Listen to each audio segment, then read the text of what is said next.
In 2013, my mum died. We buried her. And I was in a state of shock. And that was the year I left an organization, youth work that I loved, wanting to do something as Sadqa Jariyah. My name is Abu Mumin. I'm the founder of 13 Rivers Trust, and I was one of the first people who was managing Eden Care at its early inception. So I came across Eden Care while it was being formed back in 2013. The first program of 13 Rivers Trust was Eden Care.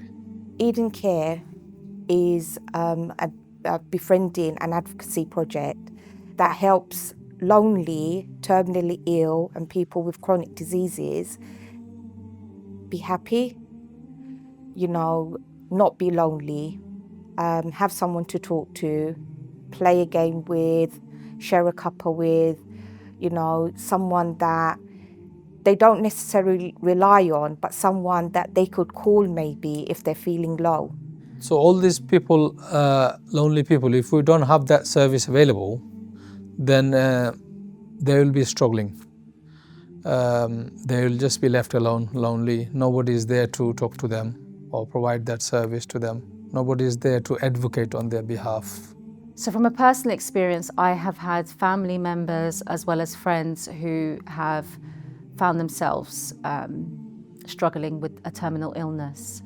And, you kind of tend to focus on the individual that is actually ill, but it impacts the rest of the family.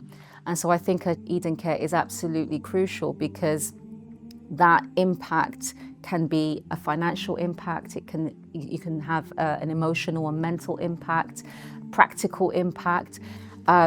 This is everything because it means then that the person that really, really needs the support is being supported by those who are receiving support themselves. I'm actually a befriender. Initially when I was signed up with an individual, my person that I was signed up to was muted. So he actually did not speak. He spoke through sign and interaction and so forth.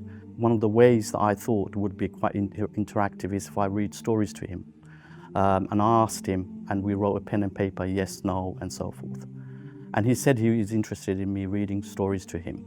So one of the things that I started to do is on a regular interaction, first find his well-being, I try to understand how he's feeling and so forth. Would play a little bit of game, Connect 4 and so forth. There are times that when I would read, and I know when I'm reading, I guess most of us all have that experience. Someone reading to you a story, you feel bedtime story and you fall asleep. The brother would often fall asleep. So I would take a pause, wait for him to wake up and then continue. The amount of elderly people in our community, young, old, the amount of aunties and uncles that are actually living by themselves, who are reaching end of life. They've been alone for a long time.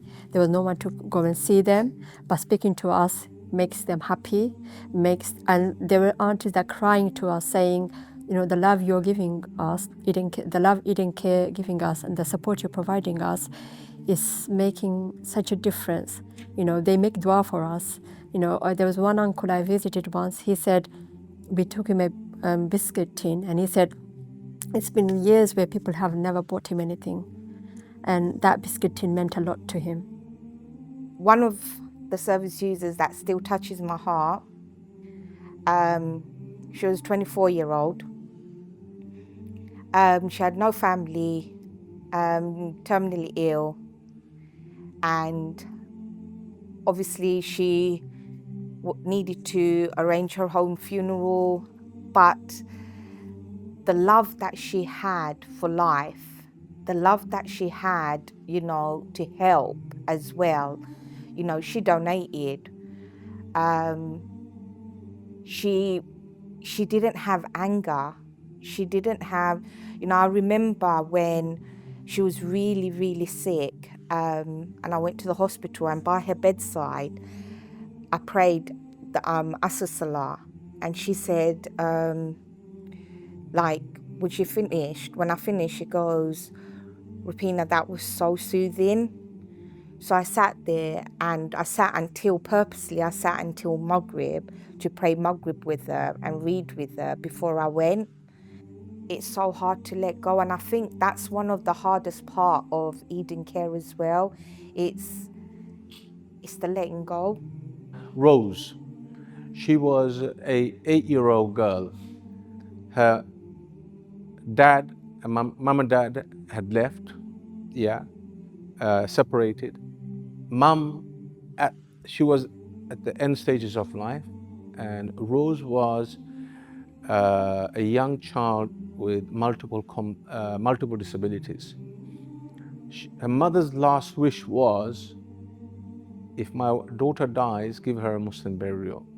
So every month she was placed in foster care outside of London. So what we do every month, we would go and visit her, and we did that for 3 years. Myself and a few volunteers. And after 3 years, Rose died. Inna lillahi wa inna ilayhi raji'un. We arranged her full burial, and we were there fulfilling a mother's dying wish. That is what Eden Care does, fulfills the obligations in the absence of loved ones. I found it really rewarding, and I realised that I really enjoyed giving back to my community in a way that I hadn't thought about, hadn't anticipated. And I was befriending a mum, I think she was in her 80s and she had dementia, but I realised I was actually befriending her son, who was in his 40s, who was housebound, and he was caring for his mum. And he felt really uplifted from that. And I realised actually there is a lot I could do for my community without having actively set out to do that. It just had happened naturally. This gentleman, he had an accident and is totally not functioning. His brain doesn't function anymore. His wife didn't know what to do with him. And we took on that case and we supported his wife and him. So he wanted to go to Jummah every Friday. He wasn't able to go to Jummah by himself because he's housebound, he's on wheelchairs. So what we did, we organized befrienders. So our befrienders now regularly takes him to Jummah every Friday. Eden Care is making a difference in the community because it's really looking at the needs of the community. Befriending program, for example, is one that is looking at bereavement, about loss through death, looking at the kind of isolation that our community is facing, and they're doing something about it. We need to stop saying, right, we can't do anything for the terminally ill or chronically ill. We can, and we are. And we need to do more. We need to pressure, encourage the local NHS and hospitals to do more for the terminally ill. It's unique because it's a service that doesn't really exist.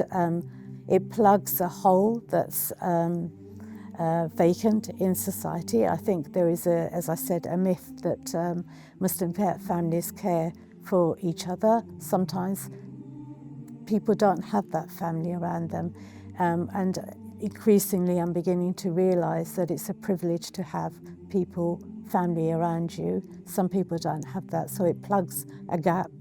The community needs to know about Eden Care so that if they come across a revert or convert who has passed away or who is about to pass away, they can get that support for them to ensure that they're buried Islamically.